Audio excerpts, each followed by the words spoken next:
Okay, everyone please mute yourselves. We'll start the Gemara. Kum len lablat Gemara Motzei Shabbos Parshas Ekev. We are up to the Chav Daled Amud Aleph. We are in the middle of a discussion. We had an opinion that you cannot use an animal as a wall for your sukkah. We had an argument between Abaye and Rav Zera why you can't use a wall. And Abaye said that we're scared that the animal might die. And Rav Zera said we're scared the animal might flee. And then we asked the question, Abaye seems to contradict himself because elsewhere he says that Meir is the one who says that we are not worried that he will die. We allow the woman to continue eating. We allow the woman to continue eating when her husband travels overseas, Koyin, assuming that he was still alive. So then we concluded that no, that in fact, Abaye said the reverse, and Abaye believes that Meir is the one who's always concerned that somebody will die. Then we asked the questions, what about the case of if you purchase wine from a kusi, and it's right before Shabbos, you don't have any time to set aside your truma and your meiser, so all you have to do is say the 2 lugin that I have in the barrel, and Motzei Shabbos, I will set it aside. And Rab Meir relies on that, and he allows you to drink from the barrel. And Rabbi Yehuda doesn't, and he says because the barrel might break. So we see it's Rabbi Yehuda who's concerned that perhaps they will die or something will break. Rab Meir is not concerned at all. So the Gemara concludes that, in fact, the central argument is regarding the whether we say yesh breira or ein breira. That's the central argument. In other words, the Meir holds that we say it's retrospective. Whatever you do Motzei Shabbos as if it already happened on Friday. So therefore, what you ate on Shabbos, what you drank on Shabbos is perfect. But according to Rabbi Yehuda, we say ein breira. And because Rabbi Yehuda says ein breira means it doesn't help us, there's no retrospectivity. At the time on Shabbos, when you drank the wine, there was no, you didn't fulfill the inyan of Truma. What exactly happened? So let's say you believe ein breira. Came Friday night, you said 2 lugin of wine that I'm going to set aside, Motzei Shabbos will be Truma, and 10 will be Ma'aser Rishon. So when you say ein breira, we don't believe in this retrospectivity. So what actually happens? It's an argument Rashi and Tosfos and Chulin. According to Rashi there, so what happened is the 2 lugin become truma, but you don't know which one it is. So it could be, so what you drank on Shabbos is quite possible you're drinking truma, and that's the problem. According to Tosfos there, if you hold ein breira, nothing happened, and therefore it's still tevel, and that's why you're not allowed to drink it. And then the Gemara says, even though the conversation with Rabbi Yehuda, so actually, where did you stop the Gemara? If you look at the Gemara, so tell me, where did you stop? We stopped, I think, about... it was Kasha to Rabbi Yehuda, wasn't it? Yeah, it's about there, yeah. I think so, Tell me which one. Well, we are all the way on top of the page. 4, 5, 6, 7, about 8 lines down. No, but further than that. Okay, let's learn inside from it. Says the Gemara, okay. Yeah. So Rab Meir, the Gemara wants to say that Rab Meir can tell you that even though I am concerned that people will pass away, but I'm not concerned about the breakage of the barrel because you can always get a guard, somebody to mind it. Says the Gemara, fine, you explained Rab Meir, but still, Kashya de Rabbi Yehuda. We have a problem from Rabbi Yehuda, because Rabbi Yehuda says that we are not worried about death. And yet when it comes to barrel, it's so easy to hire somebody to mind it. Rabbi Yehuda says, no, you can't rely on what you're going to do Motzei Shabbos, the barrel might break. Says the Gemara, time with the Rabbi Yehuda. The logic of Rabbi Yehuda is lav mishum the chayish l'bkiyas noi. We're not concerned that the barrel will break, ella, but rather mishum because the less le breira. The reason is because Rabbi Yehuda doesn't believe in the whole principle of breira. He doesn't believe in the idea that you do something later on and it should have a bearing on the past.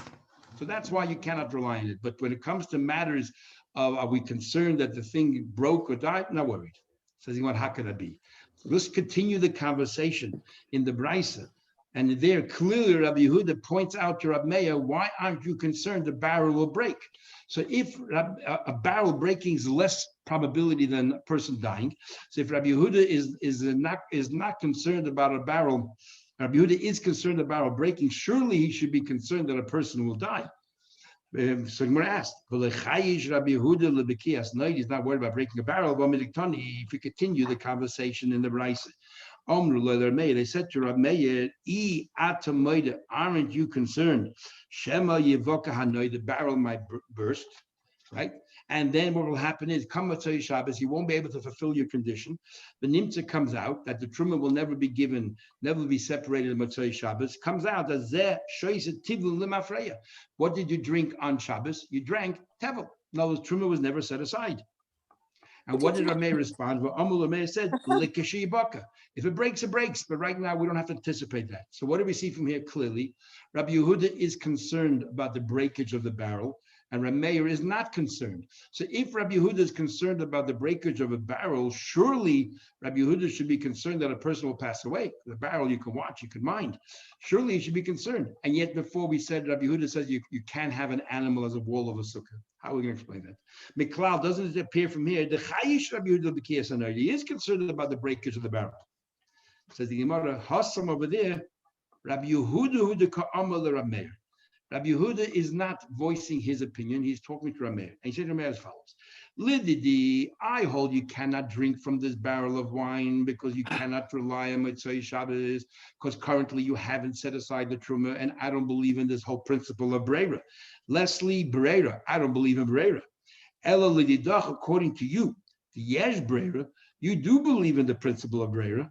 Don't you concede the Shema Yevaka Hanoid? At least agree with me that the barrel might break. So therefore, even if you believe in Breira, it's still conditional that you have to set aside Motzei Shabbos, the wine.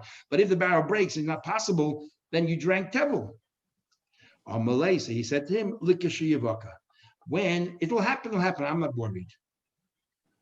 Now, if Rabbi Yehuda is not worried about a person dying, then surely he's not worried about a barrel breaking.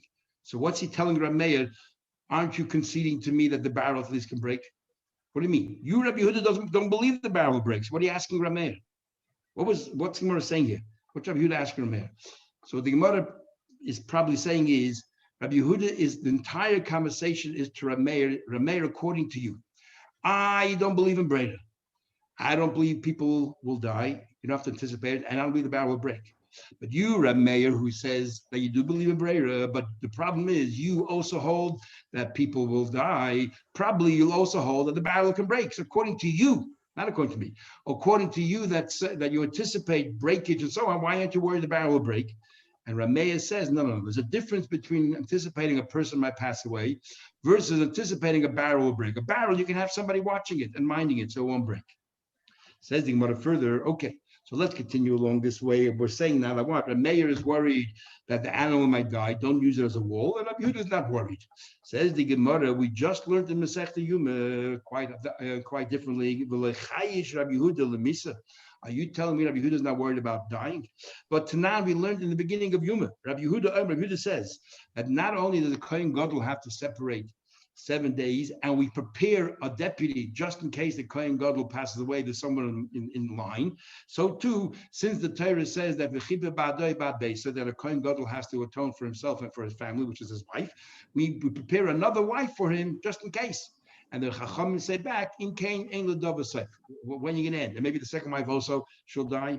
So what do we see from there clearly? Rabbi Yehuda is worried that a person will die. So what do you tell me who's not worried? So how can you use an animal for a wall of the sukkah? Maybe the animal will die. Says the Gemara. It says, Rabbi Yehuda says, Af isha chedes maskinilai, we prepare a second wife for the Kohen Gadol. Shema Thomas Ishta, his wife might die. So l'chayda, as we see clearly from here, Rabbi Yehuda is worried about death. Answers the Gemara.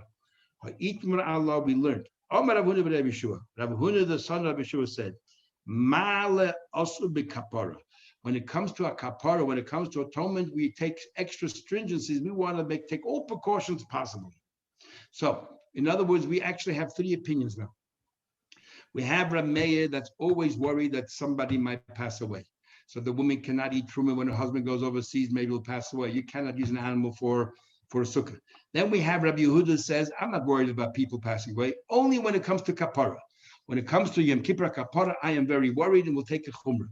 And then you have the Rabbanon there who argue with Rabbi Yehuda in the beginning of Yoma, and they say we're never worried about passing away, even when it comes to a kapara. So there's an interesting discussion. There are people today, you don't really see it happen. People who used to fast, it's called Shevivim Tat. Shevivim Tat is Shmois, Me'era, Boy, B'Shalach, Yisroi, Mishpatim, Trumat, Tetzaveh. They would fast all of these Mondays and Thursdays It's called Shavim Mitat. They would fast it as an atonement in case Yom Tov they didn't behave properly. So the question is, if one of those fast days fall out on a Shchedish, it happened to be that question was a Shchedish Adam. If one of the fast days falls on a Shchedish Adam, so you have to make it up a different day. Do you bring the fast forward or the day after? And they conclude perhaps you should do it the day forward because you might die and not fast the day after, even though we're not worried about death. But Rabbi Yehuda says when it comes to kapara, and the reason why they fast Shavim Mitat is for kapara, then maybe you should fast the day before. Anyway, let's continue here. Says the Gemara, whether you follow the view that perhaps the animal will die, which is Abaye, you follow Rab Zayda that the animal might flee. What does it mean? It seems that it's only, from the Torah's perspective, it's a valid partition. Having an elephant or any other animal there as your partition is good enough. It's the rabbis that are concerned, it's a gzeira. Maybe they'll flee, maybe they'll die. And the Rabbanan who the Gazurba.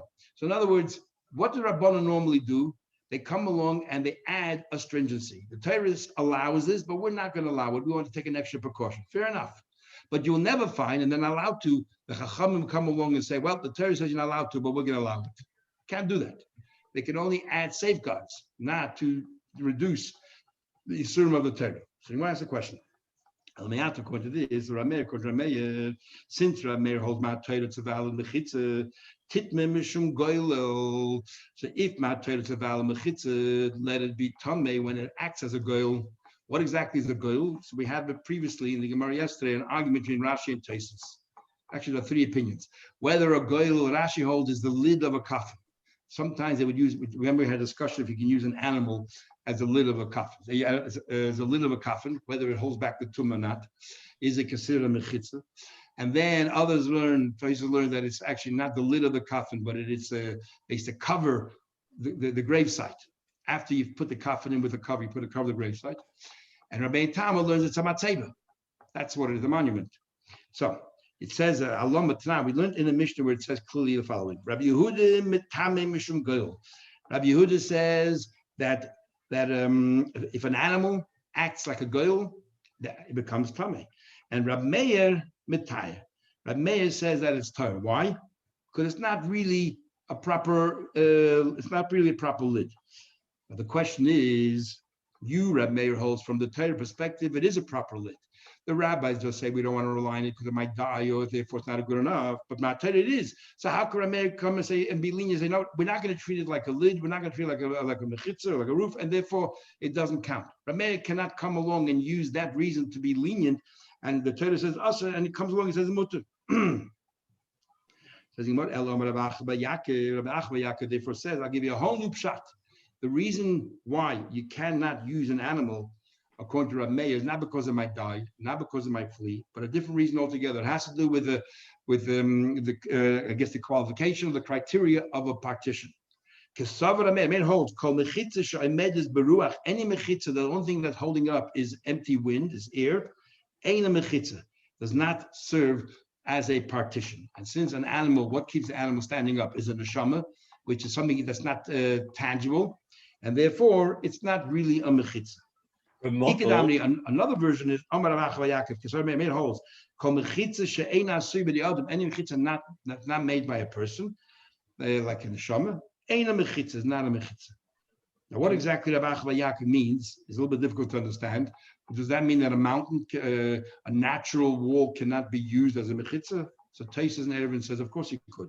What he means is, I can build a replica of that mountain. I can then build stones that look like a mountain and it'll be man-made. But something that can never be man-made, for example, creating life, that cannot be used as a mechitza. So either because something that we cannot replicate, or because there's only air. So what about the animal? What about the animal that was created by Sefer Yetzirah, which the Gemara brings? Oh, I haven't seen anyone discuss it. Good question. Okay, actually, there's a Chacham Tzvi that talks about whether it required shchita or not. The animal that was created, Sefer Yetzirah. When we get to the Gemara Sanhedrin, we'll talk about it more. Yeah, the other question I want to ask is, shouldn't we be going back to the midbar and what was used as a sukkah in the midbar? Was animals used then? That is an excellent question. And why is an excellent question is because Ibn Ezra writes the Yidden never had a sukkah in the midbar because the cloud was always above them. They were never able to be under the sky. They were told to do one.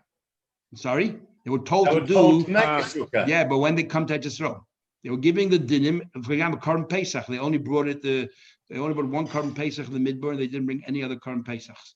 They didn't do bris milah in the midbar, as we're learning Gemara Yevamos of Samach. So they were told the laws, but certain things they couldn't do. Not everyone agrees with Ibn Ezra, and there's a whole discussion whether the clouds there are considered like an oil, a barrier to the sukkah or not. It says Vasul Hem Sukkah. Vasul means you've got to physically do it. It's not it's provided for them. Vasul, they've got to do it physically. Exactly. Sukkah Tasalacha. So therefore, it was not according to Ibn Ezra, it was not possible until they arrived in Eretz Yisrael. Like a number of other mitzvahs only started when they arrived in Eretz Yisrael. But it shouldn't have been hard to make one in the midbar. Sure. Now, the problem is they were undercover. Where does the Ibn Ezra learn that from? What's his reason? I just told you his basis is that it was undercover. You can't make a sukkah tachas sukkah. Remember, Ananiah covered. Ananiah cover is a permanent cover. So he said it wasn't like clouds that we have today. It's a whole different kind of a cloud. But that's one discussion. The other discussion is it was. I'll go further than that. Yeah. When they had no Korban Pesach all the years in the midbar, there's a big machlekes in Achronim whether they had the laws of Pesach at all, whether they couldn't eat chametz, had to eat matzah, or maybe only when you had a Korban Pesach in those days did they have those, and when they didn't, they didn't. In other words, if you look in this forum, what the Yidden actually observed in the midbar, you'll find quite interesting, numerous arguments about different mitzvahs if they did it or not, if they had to do it or not. Question where they had to do Arba Minim in the midbar. Did Alter Rebbe says they went to Calabria and Brunesserg, so we know that they had the Arba Minim. I haven't seen anyone say that they did not do the Arba Minim in midbar, but clearly Sukkah, clearly Chametz on Pesach is discussed, and a few other things. I haven't seen anyone discuss the Arba Minim. So the Chayil Arba Minim they did. Did they have elephants then? Why not? They had animals. We know in Israel there were lions, right? Tanakh it talks about the lions. You learned yesterday about the kusim. Yeah. So they had all kinds of animals then roaming. I wondered the same question about they all talk about elephants. They probably never. The Chachmei Talmud probably never saw an elephant. Yes, they did. The Why Greeks not? used them. The Hellenists. All the warriors, the great warriors, when they came to fight, they came on elephants. That was like the general, the higher generals. And if you remember, you'll see in Gemara Kedushin, we're going to talk about in detail about how when you lift an animal, hakbah, how do you lift an elephant? Right, I remember. Yeah. Okay, so you'll see. The Gemara discusses these things in detail. So they knew exactly what an elephant was. Okay, let's continue. But according to this Gemara, if I have a hole in the ground and I throw some schach over it and I jump in, can I use it as a sukkah? If you jump in, you just broke the schach, didn't you?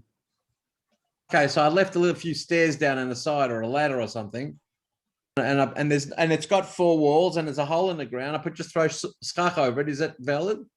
Why not? And actually, wait a minute. You'll see more in a minute. I mean, but why not? As long as, remember, we discussed, or you learned a few days ago, whether you could have schach sitting on things which are possible, and so on. The reminder, but why not? What's the difference if it's above the ground or below the ground? Yeah, but you couldn't. I just told you, a mountain. We had in Bezam and Aleph, right? If you sit between mountains, it's still considered a proper wall. As long as you can replicate it, I can build walls out of sand. It's only creating life that it cannot be replicated. So therefore, that cannot be mechitza. Let's move on. My benaya. What's the difference? Whichever reason we just gave. We're digressing for a minute. Ike benaya the ukme benaya. What about like a balloon? Something that I blew up. It's full of air, but it's man-made air. That if it's just air holding it up, it's not tangible. It's not a valid partition. It's not a valid partition. An inflatable is not a valid partition. The criteria is whether it's man-made. An inflatable also, I'm standing there with a pump and I'm blowing it up. Then what's difficult with this Gemara is, so what about Abaye or Rab Zera? They're the ones who came along and said that because we'll run away, you can die. They knew this din about Goyl because we already had it before. So why, in fact, in the very discussion that they had, it mentioned the argument that made Rabbi Yehuda. One of the things that they talked about was the very goyel. They didn't just talk about the partition of the sukkah. So they already knew about a goyel, and it didn't bother Abaye and Rab Zeda. What happened here all of a sudden? So what happened here is the Gemara's assumption right now is that Abaye and Rab Zeda both believe Mahatorah, it's a valid partition. It's only a question of the Rabbanan why they banned it. But the Gemara realized at the end that Abaye and Rab Zeda are actually arguing Mehatorah. They both say that Mehatorah is not a valid mechitza.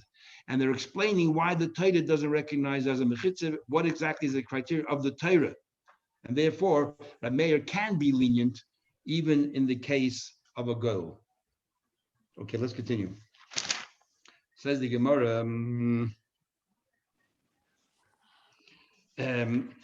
which therefore, this is a law of mechitza by sukkah, don't do with tum. Says the Gemara further, the two dots.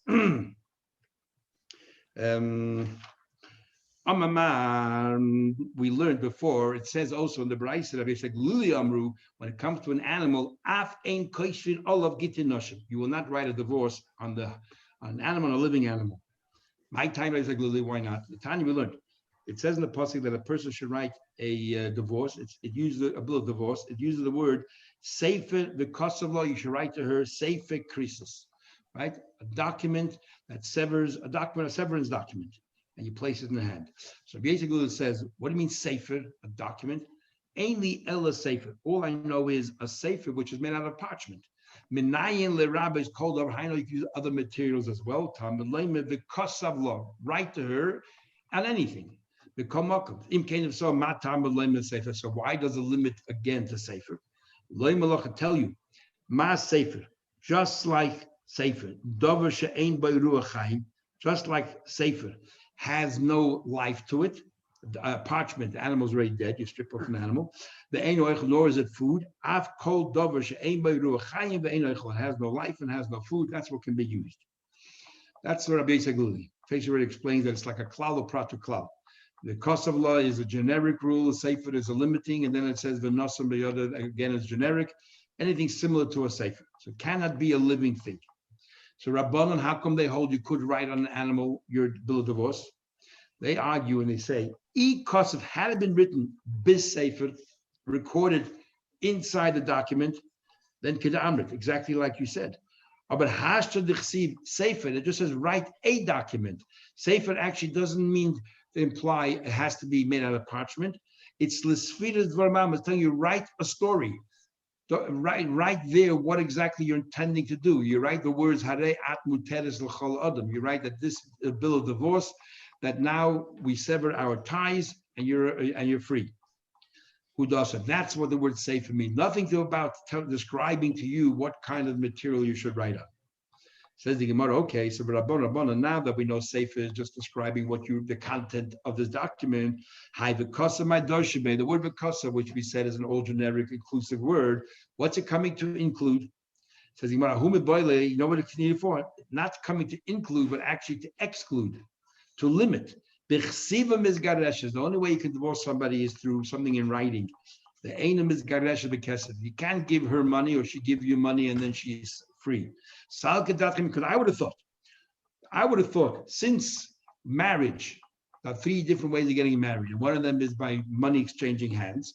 So maybe a divorce is the same thing. The money exchange the opposite way. Getting married, the husband gives the wife money. So comes divorce, the wife gives the husband money. Maybe to reverse the transaction that took place at the very beginning. Logic says that should work. In fact, that's how a Bible learns. It's logic, or more than that, or maybe in the very pasuk it says v'yotza, she left her first husband. V'hoisa, she went to her second husband. The Gemara Gittin will learn out from that we compare the laws of divorce to kedushin, that it have to be lishma. When you write a divorce, you have to have her in mind. The precise woman saying with kedushin, you have to have the right, the woman that you're going to marry in mind. So we learn a number of dinim from each other. So we would have thought the same thing. Let's expand that and say ma'avoy b'kesed. When it comes to marriage, one of the ways is by giving a ring. So afitir b'kesed. Maybe when it comes to exit the marriage, also money changes hands. Kamash v'lon. Therefore, the Torah says sefer krisis. The only way that you can sever the ties is through a document, or as the Gemara learns out in kedushin, death. Rabbi Yossi Haglili, so now that he uses the Kasavah to tell you, that you can write on any material which is similar to a cloth. In other words, it shouldn't be a living thing. How does he know that you cannot use money? Rabbi Yosef Glili, how does he know that you cannot use money? So the answer is sefer krisis nafkula.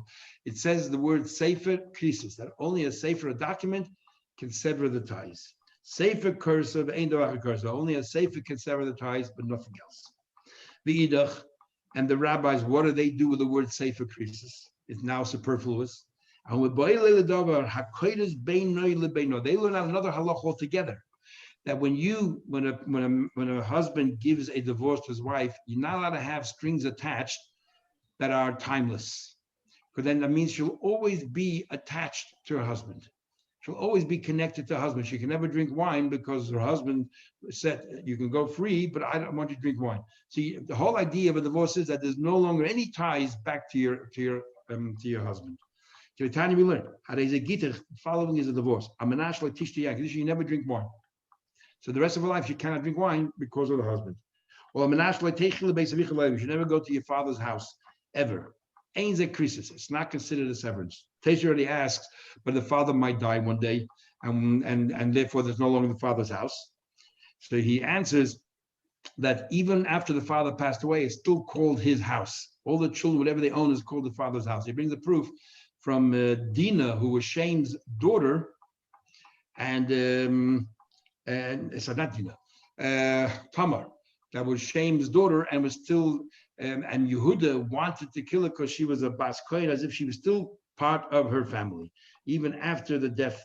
Because we know, interesting, if you work out the years, if she was born the day her father died, she would have been 82 years old when Yehuda met her. She wasn't a young woman at all. And yet she was able to have children, which is quite a miracle. Interesting that it's not discussed as one of the miracles in those days, that she would have been 82 years old minimum. It had to be more than 82, but minimum 82 years old, and yet she had her kids, her twins. Anyway, the Gemara continues. So that's what we learn now, that you have to create any nexus, sever any nexus between the two. But if you say to her, for the next 30 days you cannot drink wine, it is considered a krisis. Then the Rambam says, even if you say for 100 years you shouldn't drink wine, because he gave a timeline, and even though, let's say, practically speaking, she's not going to outlive 100 years, the fact he gave her a timeline, she can get married, she just has to be careful not to drink wine. The idach and Rabbi Yosef, where does he learn this out from? He could have said sefer chorus. Why does it say sefer krisis? The teacher too didn't. That it's the sefer that severs the ties and not money, and teacher has to be finality. Shouldn't be any strings still attached. The idach and the other one says chorus. The Rabbanan say chorus krisis loidashi. They say that if it would have said chorus or krisis, it doesn't make much of a difference. So you can't learn from the fact that it says krisis. Mishnah. If somebody makes a sukkah between the trees, and the hilana is the fanas, so the tree is its walls as kosher. So here we're talking about a case where the sukkah is sitting on the ground, the sukkah is sitting on the ground, and the walls are leaning on the tree, or we're using the tree as part of the walls, and the schach is actually sitting and not on the tree itself, but on posts that you put up. Why can't it sit on the why can't it sit on the trees? The trees not talking about having the kabel to bar. So you tell me. Because it might move. No, we just learned it 2 days ago.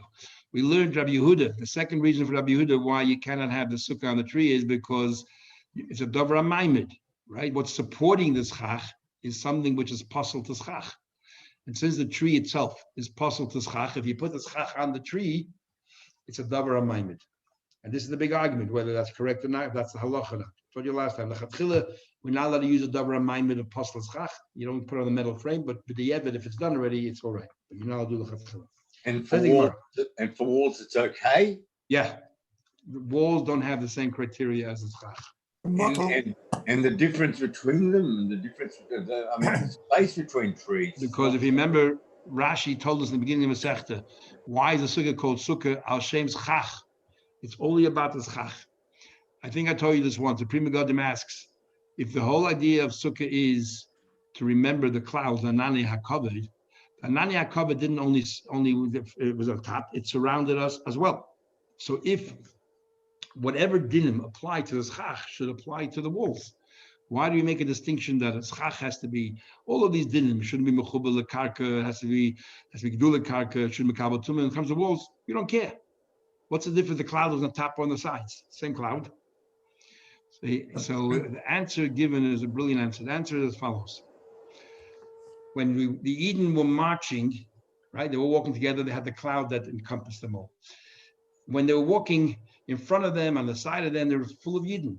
So maybe 1,000 Yidden shared the same cloud on the sides. On my right side, which the clouds were protecting me, was also protecting another 100 Yidden that was standing to my right. And the cloud on the left, it was 100 Yidden maybe on my left, and the cloud was, so we were sharing the cloud. But when it came to the roof, when it came to the cloud above my head, my little cloud, nobody else shared with me. This is my personal mitzvah. And the Pri Megadim says that the main mitzvah, is what we're celebrating on Sukkot, is the miracle that happened to me personally. And therefore, all the laws of Sukkah, the special laws, all have to do with the schach, with what's above me, not the sides, which were shared by so many other Yidden. That's the way it is. But we learned there is one opinion that says that the walls also have to be made the same material as the schach. Let's continue tomorrow. Any mechitza that cannot stand in a normal wind under normal conditions, any mechitza is not much of a partition. If it cannot withstand normal wind, it's not a partition. And what does it mean it cannot withstand? So there's two ways of learning. One way is it'll topples it over, but we already had that before about if you build if you build a sukkah on top of a ship. So Rashi says over here, not that it topples over, but the wind makes it flutter. And the Mishnah Berurah learns that when we say there's a problem with a mechitza that is not standing rigid, it doesn't mean that the wind threatens to topple it over. It means that it flaps back and forth. And that's very important because you probably don't remember, but when they started making all these canvas sukkahs, 40, 50 years ago, when they started making canvas sukkahs, there were many people who were against it. Why? Because the canvas flaps in the wind, unless you like tie it down every few centimeters. Otherwise, it always flaps in the wind. How much does it have to flap in the wind for it to say it's not considered mechitza? If you learn like the Mishnah Berurah, not everybody agrees. There's some who say it's only if it breaks the wall. But if you learn like the Mishnah Berurah, and the way it seems from Rashi here, that if it flaps, if it's not rigid, it's already not considered a partition. There's a machlekes then how much it has to move. Some say it has to move more than 3 tefachim from the base. In other words, it's not really tied down every few inches, and it flapped back and forth more than 3 tefachim. So you're opening these gaps. But if it flaps only a little bit, it doesn't matter. Others say even if it flaps a little bit, even for just a little bit, if it flaps, it's not a valid mechitza.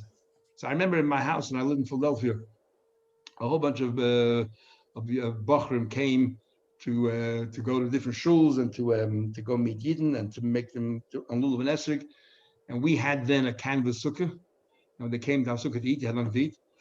When they saw the canvas sukkah, they all picked themselves up and walked out. So I guess we learned then that that's when we learned that a lot of people don't use canvas sukkahs. But Shulchan Aruch says an interesting thing.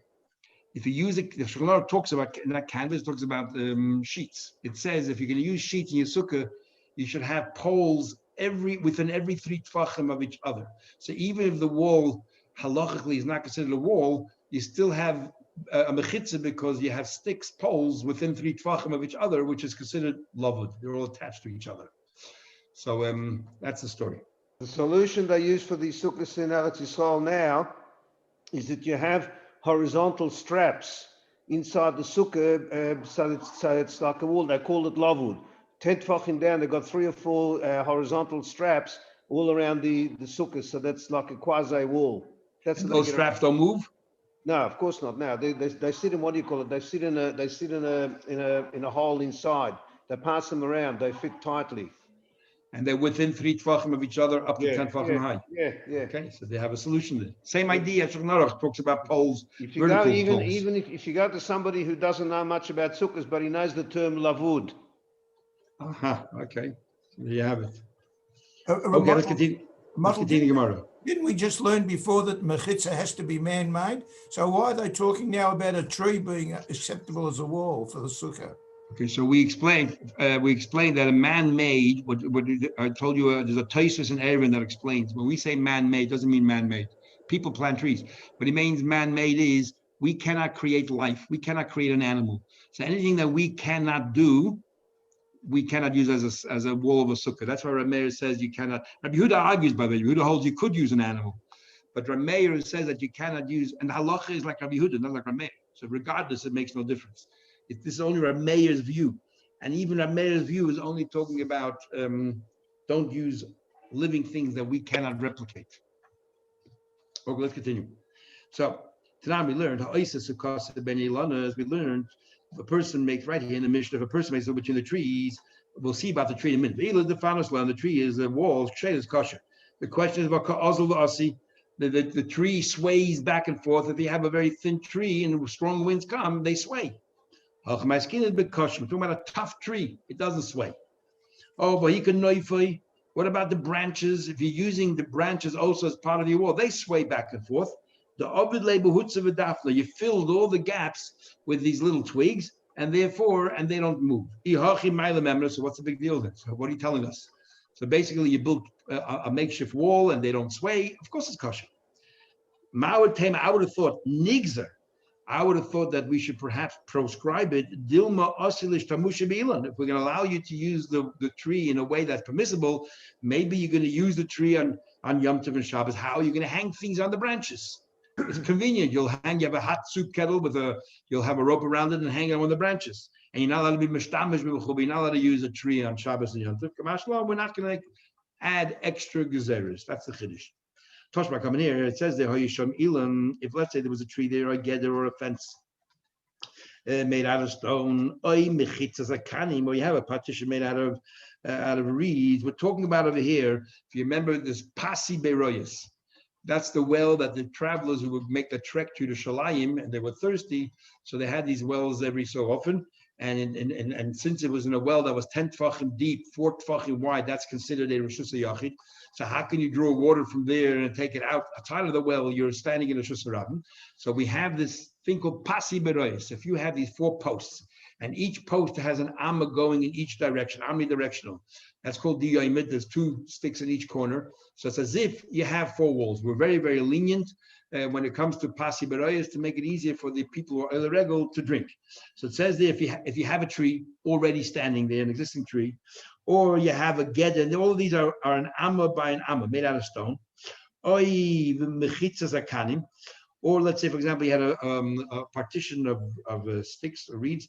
You can use it and treat it as a wall and rely on it for diyamid. The problem is that here we have a tree that sways. You just said before that that any mechitza that sways is not a valid mechitza. Here you have it, you're relying on a tree and it sways. Answer the Gemara. Who told you we're talking about a tree that doesn't sway? And the branches don't sway. Why? Because you filled it up with these twigs. Okay, Toshma coming here. I'll ask you another question. We learned that Elam if we have a tree, like a pine tree, you have these long extended branches, and they start higher up, but they work their way down, and they can come very close to the ground. Very thick branches with leaves and everything else. The law is Elam a tree that's overhanging on the ground. If the branch is less than 3 tfachim raised from the ground, you're allowed to carry beneath those branches, because you apply the rule of lavud, and therefore we're going to say that you can rely on the branches as a mechitza here, because the branches go upwards. They're not horizontal, they are on an angle. So since that the mechitza comes within 3 tfachim of the ground, you have your lavud there, and it connects to the tree, so you have your mechitza of 10 tfachim. Now you're allowed to carry underneath. The question is, you said before the criteria for a mechitza has to be that it has to be stiff. Branches sway in the wind. So we answer, Hasam Nabi, the other, which is we're talking about that you actually filled it with these twigs. Says the Gemara, so now what you tell me it's man-made. We're not just relying on the tree. I actually added some twigs over here, and I did it in order for me to sit under there. I want to watch the fields around, and I need some shelter. So therefore, I made myself a makeshift home. And we got a problem then. If that's what happened there, why is it a problem? Because remember in Eruvin we learned that in a private place, a private domain, it has 4 walls, you're allowed to carry the entire domain. However, we decided that if you have a karfuf, if you have an area, a very large area, larger than the size of the chutz of the Mishkan, larger than 5,000 square amas, 2 sets of 50 by 50 amas. If it's an area that covers larger than 5,000 square amas, and even though it has 4 walls, if it's hukav ladira, if these walls are there to surround the house, then fine, you can carry there. But if it's loy hukav ladira, just a garden, a large garden, then you cannot carry there. You have to, you cannot carry there. So therefore, how come the law by the tree is that you cannot carry if it's larger than 5,000 square amas, which is a pretty large tree? But l'chayra, you just told me that you made it. You built it for yourself to live there. So it's a hukav ladira, the way you understood that. Because you said the only way we can rely on those branches are they sway in the wind is if you actually tied it down, you put all these twigs over there. And why am I building that wall there so that I can stay and shelter under the tree? So that's hukav ladira. So Allah I'm sure. Why do we say I'm sure say a metaltal by other base of sign? You can only carry there the measure of 2 sayim, which is 50 by 50 times double, 50 by 100. Why? We're answer tell you why. Even though it's hukav ladira, this is not a real dira. What do you mean a real dira? My main purpose is not to live under the tree. My main purpose is to observe what's going on beyond the tree. And therefore, it's not really hukav ladira. Should have a dira shetashmish la'avid. The main purpose is what's going on outside. And it's not really made to live here. And therefore, the chodira shetashmish la'avir, shetashmish la'avir, ain't metalton well designed. It's not considered a dira. And therefore, you're not allowed to carry, even though I built these twigs, it's still considered a loy hukav ladira. And therefore, it's not mukh ladira, you can't carry that. It's a big size. Yeah, a big tree. It's quite a large tree. I'm not sure what kind of tree. I guess we're talking theory now. Toshma, a similar case, we're talking about now Tchum Shabbos. You want to know where your Tchum, you want to walk and you want to extend where it ends so you can start your counting. Toshma, come in here. Shavas betel, you resided on a mound, Shugavoya Sora, which is 10 tfachim high, Uma'arba Amas ad Beis Asayim. It is 10 tfachim high, so we have these imaginary walls. And even though by Sukkah we say it's not good enough because you need mechitzas nekaris, for Shabbos it's good enough. And it's greater than 4 amas, because it's less than 4 amas. I don't need any help because the law is wherever you are, every person has 4 amas. Even Rosh Hashanah, you own your 4 amas. So it's greater than 4 amas, but less than 2 soim, because it's loy hukav ladira. If it's greater than 2 soim, it's like a karmelis, you cannot carry. The chaymeneka, like when you have a ridge, shu amukasora, 10 tfachim deep, v'uma arba amas ad beis asayim. It's from greater than 4 amas, but smaller than 2 soim. Likewise, let's say you have your crop that is cut in the center. You have in the center cut out an area greater than 4 amas, less than 200. Is mahalach is kula. You're allowed to walk the entire area, the full, let's say 4,000 square amas. And then then you start counting from the end of that. You start counting your paimama, your 2,000 amas. Now the question is, these plants or these sheaths are swaying in the wind. How can you call that hukav ladira? We're talking about if you cleared out a little area in the center of your field and you're telling me that these sheaths or whatever, the stalks that are growing all around it, you tell me that these stalks are considered a partition, but they sway. Aren't they swaying in the wind? Says the Gemara, Hasam Nami is talking about the Ovid label Hufza Bedafli. Filled in there among all the stalks, you filled in all of these twigs between one stalk and the next stalk until basically you form the wall. And that's why we count that as a mechitza because you made it, it's man-made. And therefore mukav ladir, and that's why you can start counting outside of that.